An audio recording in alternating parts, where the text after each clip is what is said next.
ओम नमो भगवते वासुदेवाय। ओम नमो भगवते वासुदेवाय।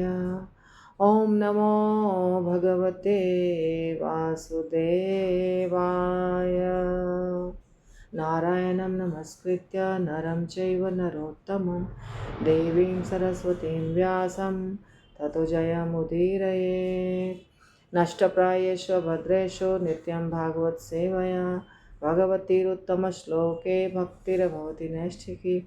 कृष्णाय वासुदेवाय देवकीनन्दनाय च नन्दगोपकुमाराय गोविन्दाय नमो नमः। जय श्री कृष्ण चैतन्य प्रभु नित्यानंद श्री अद्वैत गदाधर शिवासादि गौर भक्तवृंद। श्रीमद् भागवतम पहला स्कंद 12वां अध्याय और 34वां नंबर श्लोक लास्ट नहीं है, काफ़ी बड़ा है। तेन संभृत संभारो धर्मपुत्रो युधिष्ठिरः वाजिमेधः त्रिभिः भीतः यज्ञैः समयजत हरिम्। तो युधिष्ठिर महाराज, श्रील प्रभुपाद की जय। युधिष्ठिर महाराज के भाई जितने थे, चारों भाई, वो सब सोना इकट्ठा करके लाए थे। उसके बाद युधिष्ठिर महाराज ने उससे, उस धन से अश्वमेध यज्ञ किए। कितने? 3। किस लिए? भगवान को प्रसन्न करने के लिए। परपोट हम देख रहे हैं और परपोट में 1-2 पैराग्राफ हो चुका है, तीसरा पैराग्राफ। यदि महाराज युधिष्ठिर अपने दैनिक कार्यों को संपन्न करने में, राज्य कार्यों के संचालन में, जहाँ मनुष्य तथा पशुओं के वध को मानी हुई कला समझा जाता है, पाप कर बैठते, तो ज़रा अनुमान करें कि कलयुग की अप्रशिक्षित जनता जाने तथा अनजाने में कितना पाप करती होगी, जिनके पास श्री भगवान को प्रसन्न करने हेतु यज्ञ संपन्न करने का कोई साधन भी नहीं है। अभी हम गए थे 4 धाम। 4 धाम से जब हम लौट रहे थे, यानी कि 4 धाम हमारी हो गई, पर और भी मंदिर होते हैं ना कुछ कुछ। जैसे एक नरसिंह भगवान का बहुत सुंदर मंदिर देखा, और व्यासदेव जी का कुटिया देखा, गणेश जी का कुटिया देखा, ये सब देखा। तो हम लोग जब आ रहे थे तो एक माता का मंदिर था, धारी देवी उनका नाम था। हम नहीं गए वहाँ तक क्योंकि बहुत थके हुए थे, और वो बहुत सुंदर मंदिर है। एक नदी है, कोई नदी होगी, अलकनंदा, भागीरथी कोई, क्योंकि ना याद नहीं है मुझे कौन सी नदी पर वो थी। और वो नदी के नीचे, मतलब नदी नीचे है, बाकी सब ऊंचा है, हमारा सड़क वगैरह सब ऊंचा है। तो वहाँ पे मंदिर था, बड़ा घुमावदार रास्ता था वहाँ जाने का। तो हमें नीचा उतरना पड़ता, फिर ऊंचा चढ़ना पड़ता, जो हमारे पास एनर्जी नहीं थी। परंतु उनका नाम था देवी का धारी देवी, और 2-4 भक्त गए, जैसे चक्रधर प्रभु गए, और केशवनाथ उनके भाई गए ऐसे, और मुंबई से 2 माता जी थी, वो लोग गई। तो कुछ भक्त गए थे। पर बाद में मैंने सोचा कि जानूं कि धारी देवी क्या है, क्यों प्रसिद्ध हैं। तो मैंने यूट्यूब पर देखा, तो एक पुजारी जी हैं, धारी देवी मंदिर के पुजारी, उन्होंने पूरा हिस्ट्री बताया। तो हिस्ट्री में जितनी भी चीज़ें बताई वो ठीक है, हम उतनी चर्चा नहीं करेंगे। पर एक बहुत ही महत्वपूर्ण चीज़ यहाँ चर्चा करने योग्य है, वो ये कि 2013 के पहले और भी पहले तक वो पुजारी जी बहुत सालों से वहाँ पे सेवा कर रहे हैं मंदिर की, और उनके पिता के पिता सब सेवा किए हैं। उन्होंने बताया कि यहाँ पे इतना ज़्यादा बकरा कटता था कि हमें, मतलब खून की धारा बहती थी। सब लोग, जिसका मन्नत पूरा हुआ बकरा काटेंगे, मन्नत पूरा हुआ बकरा काटेंगे, बलि चढ़ाते थे। उनका नाम कल्याणी देवी था पहले, बाद में धारी देवी हो गया। कुछ वहाँ एक गांव है, उसका नाम है धारी, जो भी हो, कुछ कारणवश, वो तो कहानी बहुत लंबी है। तो उनका धारी देवी हो गया नाम। और बहुत साक्षात उनकी महिमा का प्राकट्य वहाँ पे है। तो ये जो पुजारी जी थे जो अभी साक्षात हैं, अभी वहाँ पे सेवा कर रहे हैं, वो पुजारी बताए, कहते हैं ना कि देवी माता के पुजारी ऐसे होते हैं वैसे होते हैं, देवी माता को तो बलि लगती ही है, वो काली माता ही है, उन्होंने कहा काली माता का ही रूप है। वो पुजारी जी ने कहा कि मुझे बहुत बुरा लगता था कि ये माता है, कल्याणी है, और इनको ये लोग मांस और बलि क्यों चढ़ाते हैं, बहुत मुझे दुख होता था।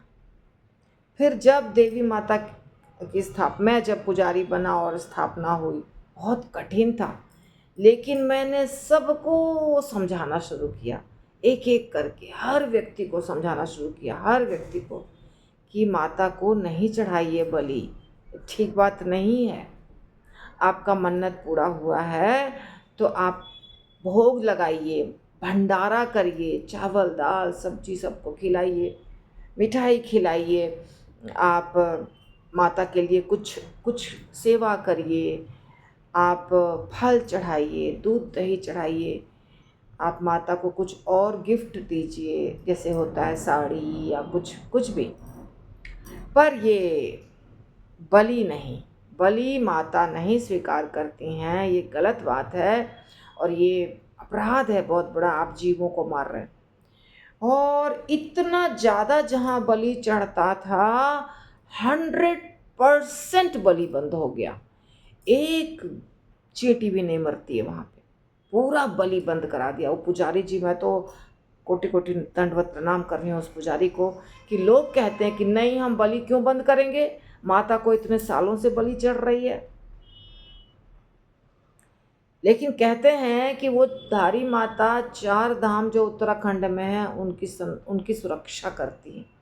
उस समय कुछ हुआ था, जिस 16 जून को जो घटना घटी 2013 में, उसी दिन धारी माता के साथ कुछ छेड़खानी किया था लोगों ने, वो याद नहीं है मुझे ठीक से जो बताए थे।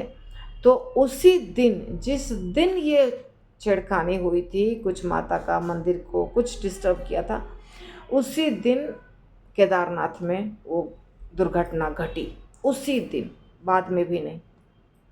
तो सब लोग डर गए। फिर उनका मंदिर नीचे की तरफ था, उसको ऊंचा उठाया, बहुत कुछ करके उनके मंदिर को भी बहुत सुंदर बनाया। मैं दर्शन नहीं कर पाई क्योंकि मेरे पास एनर्जी नहीं थी जाने की उतना नीचे और ऊपर आने की, थका हुआ था शरीर। पर अभी यहाँ पर मैं सिर्फ ये बताने के लिए आप लोगों को इसकी चर्चा की कि वो धारी देवी जहाँ पे हज़ारों बकरे कटते थे, और भी क्या क्या कटता था, और भी प्राणी कटते थे, खाली बकरा नहीं, और वो ज़ीरो हो गया, बिल्कुल नहीं। सिर्फ एक पुजारी के कन्विंस करने से धीरे धीरे धीरे धीरे सारे लोगों को इतना अच्छे से उन्होंने समझाया। उनको बहुत शास्त्रों का ज्ञान है, शास्त्रों के बहुत श्लोका वगैरह वो कोट करते हैं। तो इसी प्रकार जैसे गैड़ा है, गैड़ा गांव जहाँ पे हमारे भक्तगण रहते हैं, अभी गैड़ा का कोई है कि नहीं है पता नहीं, तो वहाँ भी बलि चढ़ाते हैं। काली मंडा है वहाँ पे एक, वहाँ भी बलि चढ़ाते हैं वहाँ के लोग, और बोलते हैं हमारे पूर्वज चढ़ा रहे थे, हम चढ़ाएंगे। कहीं नहीं बलि चढ़नी चाहिए। भगवती जो होती हैं उनको नहीं बलि पसंद है। जो भगवान कृष्ण की शक्ति हैं, वो भगवान कृष्ण की ही शक्ति हैं, कुछ और नहीं है। राधा रानी से उनका विस्तार हुआ है, लक्ष्मी जी से उनका विस्तार हुआ है, उनको क्यों बलि चाहिए। शिव जी परम वैष्णव हैं, शिव जी की पत्नी हैं वो, दुर्गा माता की ही अलग अलग रूप हैं, उनको क्यों बलि चाहिए। ये सब हमारे शास्त्रों में थोड़ा बहुत जहाँ थोड़ा कुछ ऐसा बताया गया है, उसका कुछ मीनिंग निकाल के लोग बलि चढ़ाते हैं, परंतु ये गलत है, ये नहीं होना चाहिए। कम से कम जिसको समझ में आ रहा है वो इसको बंद कर दें, बहुत आवश्यक है। तो इसलिए मैंने ये चर्चा की। तो यहाँ पे क्या बताया जा रहा है कि मनुष्यों और पशुओं के वध, हाँ, यदि करते, युधिष्ठिर महाराज भी करते, तो आज की जनता क्या शिक्षा प्राप्त करती। अगर युधिष्ठिर महाराज बलि चढ़ाते तो लोग कहते हैं हम भी चढ़ाएंगे।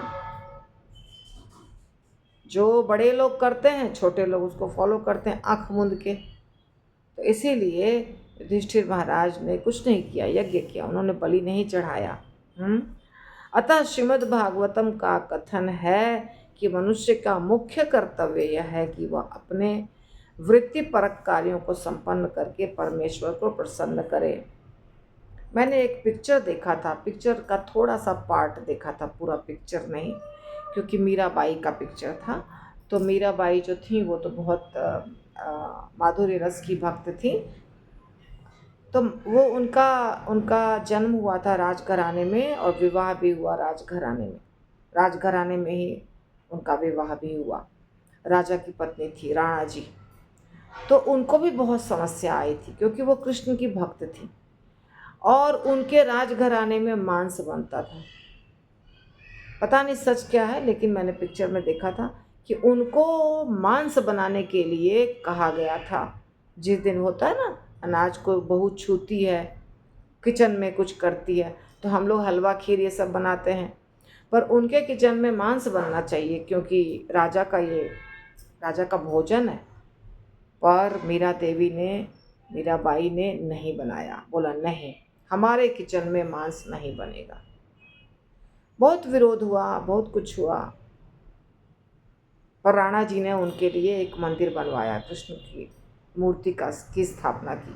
तो देखिए, विरोध होगा जब भी आप कोई ट्रेडिशनल चीज़ जो चली आ रही है, कोई परंपरा चली आ रही है, उसको आप चेंज करेंगे तो विरोध होगा। लेकिन जो सच्चा है उसका विरोध, जो सच्चा है उस चीज़ को स्थापित करना चाहिए, गलत चीज़ का विरोध करना चाहिए। ये नहीं कि ये गलत है तो भी हम विरोध नहीं करेंगे। हम क्यों करेंगे विरोध? हमारी बदनामी होगी, हमारा सबके साथ रिलेशनशिप खराब होगा। रिलेशनशिप खराब हो या अच्छा हो, जो भगवान को पसंद है वो हमको वो बोलना पड़ेगा, और जो भगवान को पसंद है वो हमको करना पड़ेगा। दुनिया जाए कुछ भी करे, कुछ भी बोले, उससे कुछ फ़र्क नहीं पड़ता है। तो नॉनवेज खाना गलत है, नॉनवेज बनाना गलत है, बलि करना गलत है, इस सब चीज़ का सपोर्ट कभी नहीं करना चाहिए। मुंह से बोलना चाहिए, भले कोई माने या ना माने, पर मुंह से बोलना चाहिए कि आप बंद करिए ये खाना, ये बनाना, ये काटना, ये मारना, ये हमको बोलना ही चाहिए। नहीं मानता है तो वो उसका कर्म, उसका धर्म, लेकिन हमें बोलना चाहिए, ये हमारा कर्तव्य है। तो भले ही किसी भी स्थान, समुदाय, जाति या संप्रदाय का कोई व्यक्ति किसी भी वृत्तिपरक कार्य में क्यों न लगा हो, लेकिन उसे देश, काल तथा पात्र के अनुसार शास्त्रोचित यज्ञ करने चाहिए। वैदिक ग्रंथों में संस्तुति की गई है कि कलयुग में लोग बिना अपराध के भगवान श्री कृष्ण के पवित्र नाम के कीर्तन द्वारा श्री भगवान का गुणगान करें। कीर्तनादेव कृष्णस्य मुक्त संगः परम व्रजेत।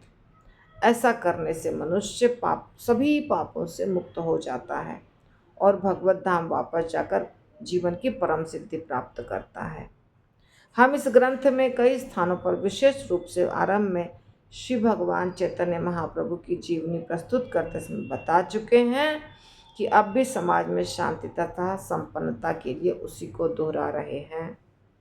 तो कभी भी अभी आप देखिए, अमेरिका के पास बहुत पैसा है, गल्फ़ कंट्रीज़ के पास बहुत पैसा है, क्योंकि पेट्रोल है वहाँ पे, क्रूड ऑयल है, तो वहाँ भी बहुत पैसा है। पैसा होने से शांति नहीं मिलती है, पैसा होने से सुख नहीं मिलता है, ये संभव नहीं है। ज्ञान होना चाहिए। कौन सा? दिव्य ज्ञान, ये वाला, ये ज्ञान होना चाहिए शास्त्रों का, बहुत आवश्यक है। हम आपको बोलेंगे माला करो, हम आपको बोलेंगे नियम करो, हम आपको बोलेंगे मंदिर में सेवा करो, ठीक है, आप शुरू कर दिए, माता जी ने बोला हम कर दिए शुरू, हम मंदिर में सेवा शुरू कर दिए, माला करना शुरू कर दिए, नियम करना शुरू कर दीजिए, मगर बहुत समय तक नहीं कर पाएंगे। क्यों? क्योंकि बेस पता नहीं है, तथ्य पता नहीं है, शास्त्रों के बारे में ज्ञान नहीं है। जब तक शास्त्रों का ज्ञान नहीं होगा भक्ति नहीं टिकेगी। शास्त्रों का ज्ञान होना अति आवश्यक है। आपको मेरे से प्रॉब्लम हो सकता है, कल को आपको माता जी अच्छी नहीं लग सकती है, तब आप क्या करेंगे? भक्ति छोड़ देंगे, क्योंकि आप तो माता जी के कहने पर भक्ति कर रहे थे।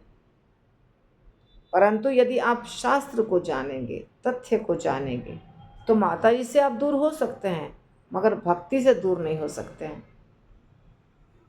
इसीलिए शास्त्रों का ज्ञान अति आवश्यक है। चाहे कितना भी आपको कोई प्रेम करे, कितना भी आपको कोई माला करवाए, कुछ करवाए, पर यदि वो शास्त्रों का ज्ञान आपको नहीं दे रहा है तो आपको उससे तृप्ति नहीं मिलेगी। बहुत आवश्यक है।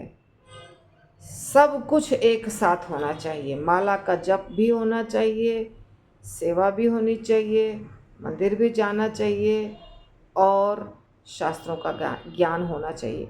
देखिए, इस्कॉन में और दूसरे मंदिरों में यही फ़र्क है। दूसरे मंदिरों में भी भगवान है, वहाँ भी पूजा होती है, सब कुछ होता है वहाँ, पर वहाँ पे काउंसलिंग नहीं होती है, शास्त्रों के बारे में चर्चा नहीं होती है। आप जाते हैं, पूजा करते हैं, एक प्लेट में ले जा कर के आरती दिया करते हैं, फिर आप वहाँ पे कुछ नहीं कर सकते, फिर आपको वहाँ से आना पड़ता है। पर इस्कॉन में क्लासेस होते हैं, जो क्लासेस होते हैं उसमें शास्त्रों के बारे में बताया जाता है और साथ साथ ऐसा सिस्टम है कि प्रीचर्स काउंसलिंग करेंगे। तो जो नए व्यक्ति के प्रश्न होते हैं, दिमाग में उठते रहते हैं, उसका निराकरण होता है। तब और प्रश्न उठेंगे, तब और प्रश्न उठेंगे, और ये परंपरा है। अर्जुन के प्रश्न उठे, भगवान कृष्ण ने उत्तर दिया। सुखदेव गोस्वामी जब बोल रहे थे श्रीमद् भागवतम, शौनक आदि ऋषि के प्रश्न उठ रहे थे। शौनक आदि ऋषि प्रश्न, सूत गोस्वामी प्रश्न पूछ रहे थे, सूत गोस्वामी प्रवचन दे रहे थे, शौनक आदि ऋषि प्रश्न पूछ रहे थे। तो प्रश्न तो उठेंगे ही, और प्रश्न का समाधान होगा तो फिर व्यक्ति आगे बढ़ेगा, तो फिर आगे प्रश्न उठेगा, हमेशा प्रश्न उठेगा। और प्रश्नों के उत्तर कहाँ हैं? शास्त्र में। इसीलिए शास्त्र को कभी नहीं छोड़ सकते हैं, इसके ऊपर ही भक्ति टिकेगी। और सिर्फ शास्त्र नहीं, शास्त्र में जो सुनते हैं उसको अपने जीवन में उतारना होगा। इसलिए जो भगवान कृष्ण कहते हैं वो करना होगा, चैतन्य महाप्रभु कहते हैं वो करना होगा। ठीक है। तो श्री भगवान ने श्रीमद् भगवत गीता में खुलकर घोषणा की है कि वे किस प्रकार हम पर प्रसन्न होते हैं, और वही विधि भगवान चैतन्य महाप्रभु के जीवन तथा उनके उपदेश कार्य से प्रदर्शित होती है। चैतन्य महाप्रभु ने एक भक्त की भूमिका निभाई है, इसीलिए जो भगवान ने कहा है उसको उन्होंने करके दिखाया है लोगों को। तुम्हें ऐसे भक्ति करनी चाहिए, तो खाली बोलना नहीं है, करना भी है। इसलिए महाप्रभु ने किया।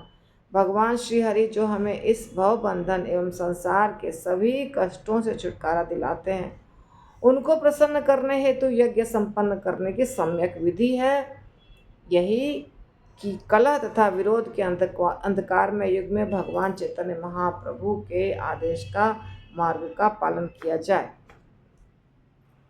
चैतन्य महाप्रभु ने संकीर्तन यज्ञ बताया हमको, जो कि इस युग के लिए मतलब रिकमेंडेड है। ये जो युग चल रहा है इसमें क्या चीज़ रिकमेंडेड है? कलो तत् हरि कीर्तनात्। तो हर युग के लिए थोड़ी विधि अलग अलग होती है। वैसे हर युग में हर चीज़ होता है, परंतु फिर भी कृते यध्यायते विष्णु द्वापरे परिचर्यायां, त्रेतायाम यजतो मखै द्वापरे परिचर्यायां कलौ तत् हरि कीर्तनात्। कृते यध्यायतो विष्णु, सत्ययुग में ध्यान, त्रेतायाम यजतो मखै, त्रेता युग में यज्ञ, द्वापरे परिचर्यायाम, द्वापर युग में पूजा पाठ, कलौ तत् हरि कीर्तनात्, कलयुग में हरि कीर्तन। तो ये हर युग के लिए अलग अलग विधि का प्रेस्क्रिप्शन हुआ है शास्त्र में। जहाँ पे ध्यान है वहाँ भी पूजा है, जहाँ पे यज्ञ है वहाँ भी पूजा है, वहाँ भी हरि नाम है। पर इस युग में सबसे ज़्यादा जो कारगर विधि है वो है हरे कृष्ण महामंत्र का उच्चारण। हरे कृष्ण कृष्ण कृष्ण हरे हरे, हरे राम राम राम हरे हरे। इति षोडश नाम कलिकलमश नाम नाशनम। ये 16 शब्दों का जो मंत्र है, इससे ही कलयुग के जो भी कलयुग में दोष हैं, जो भी प्रॉब्लम है, जो भी समस्या है, वो सबका निवारण होगा और व्यक्ति भगवत धाम जा सकेगा।